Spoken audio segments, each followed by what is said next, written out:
ఈ వీడియోలో మనం భగవద్గీత అధ్యాయము 2 శ్లోకము 69ని పరిశీలిద్దాం.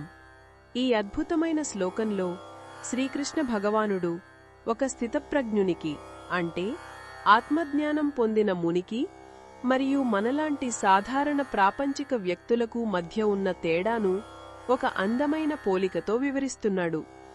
శ్రీకృష్ణుడు ఏమంటాడంటే, ప్రాణులన్నింటికీ ఏది రాత్రిగా ఉంటుందో ఆ సమయంలో ఆత్మనిగ్రహం ఉన్న యోగి మేల్కొని ఉంటాడు. అలాగే ప్రాణులన్నీ ఎందులో మేల్కొని ఉంటాయో అది చూసే మునికి రాత్రితో సమానం. దీని అర్థం ఏమిటి? సాధారణంగా మనమందరం దేనికోసం మేల్కొని ఉంటాం?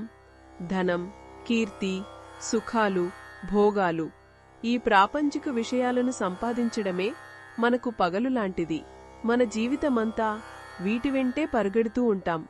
కాని ఆత్మజ్ఞానం పొందిన ఒక మునికి ఇవన్నీ చీకటితో సమానం.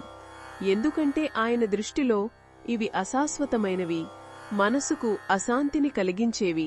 ప్రార్థనల గురించి, పరమాత్మ తత్వాన్ని గురించి, శాశ్వతమైన సత్యం గురించి తెలుసుకోవాలనే జాగృతిలో ఉంటాడు.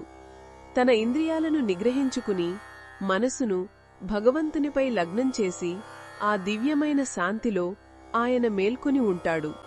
ఈ ఆధ్యాత్మిక సాధనే ఆయనకు పగలు.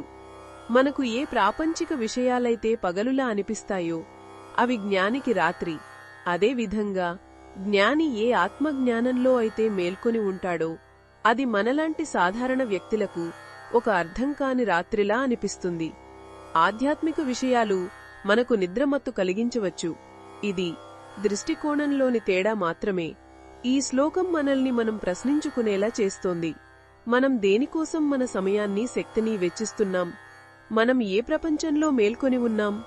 మన దృష్టిని కేవలం బయటి ప్రపంచం నుండి కాస్త లోపలికి, మన ఆత్మవైపు మళ్లించినప్పుడు మనక్కూడా నిజమైన, శాశ్వతమైన శాంతి మరియు ఆనందం లభిస్తాయని భగవానుడు హామీ ఇస్తున్నాడు.